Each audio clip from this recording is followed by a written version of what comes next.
Guys, welcome to my channel. আশা করি তোমরা ভালো আছো, আমিও ভালো আছি।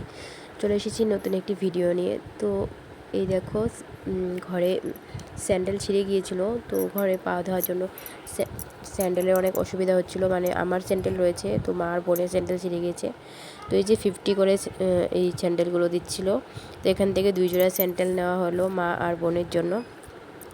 তারপর হচ্ছে ফ্লাইওভার দিয়ে না গিয়ে একটু সাহস দেখিয়ে এই যে রেল লাইন পার হয়ে তারপর হচ্ছে ঘরের দিকে যাব। তো এর জন্য এই যে রেল লাইনটা পার করছিলাম।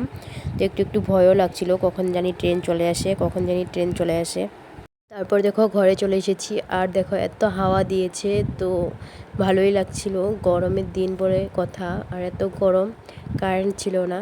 তো এই যে হাওয়াটা দিয়েছে, মানে ফ্যান বা এসি বলো, এই যে প্রকৃতির হাওয়া, এটা মানে কারোর সাথে তুলনা করা যাবে না, এমন একটি জিনিস। তো তারপরে যে বোন, এটা হচ্ছে পরদিনকার ভিডিও, কলেজে যাচ্ছে, তো ওকে একটু ভিডিওতে নিলাম। তারপরে যে দুপুরের খাওয়া দাওয়া করেছি, ভাত, বিন ভাজা, আর কাঁকরোলের বড়া, উস্তা ভাজা, আর ছিল মুগের ডাল পাতলা করে। তারপর বিকেলে টিউশন পড়াতে গিয়েছিলাম, তো ওখানে এই যে আমাকে প্রসাদ দিয়েছিল, সাথে চা। তারপর দেখো বোন সাহস দেখিয়ে কলেজ থেকে বাড়ি ফিরছিল না, ওর ফেসাস ছিল আজকেও। সিঙ্গার আসবে বলে ও ঘরে আসছিল না, 7টা বেজে গিয়েছিল। আর এখন যেহেতু অনেক দুর্ঘটনা ঘটছে, তার জন্য বাবা গালি দিচ্ছিল বারবার করে। তো মা আর আমি গিয়ে ওকে এই যে কলেজ থেকে নিয়ে আসলাম টোটো করে। তো এই দেখো ওকে একটু এই যে ভিডিওতে নিয়েছি, যে দেখো মাও আসছে। তারপর দিনকার ভিডিও এটা। তো আজকে হচ্ছে যে ডাঁটা শাক, আর বাবা এনেছে বোয়াল মাছ বড় সাইজের। তো এই যে মাছ দিয়ে, ডাঁটা দিয়ে, আলু দিয়ে পাতলা করে ঝোল করবে। তো তারপরে যে খাওয়া দাওয়া করে আমি একটু নেল পালিশ পরছিলাম, তো বোনকেও পরিয়ে দিচ্ছিলাম দেখো।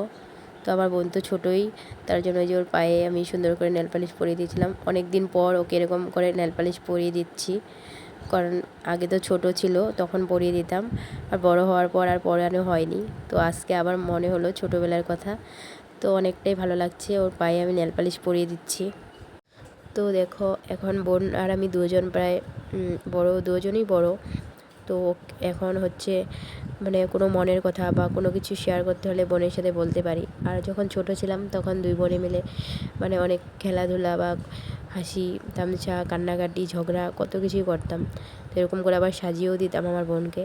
তো দিদি হওয়ার মানে আমি অনেকটাই খুশি যে আমার বোন আছে একটা। যাই হোক, তো এই যে ওর পায়ে আমি সুন্দর করে নেল পালিশ পরিয়ে দিচ্ছি। ও বলছিল এদিকে ভালো হচ্ছে না, আমি বললাম ভালো খারাপের কোনো প্রশ্ন নেই, আজকে আমি তোকে নেল পালিশ পরিয়েই দিব। তো আজকে দেখো সুন্দর করে বসেছিল, তো আমি বললাম ঠিক আছে তুই বসে থাক চুপচাপ করে, আমি তোকে নেল পালিশ পরিয়ে দিচ্ছি।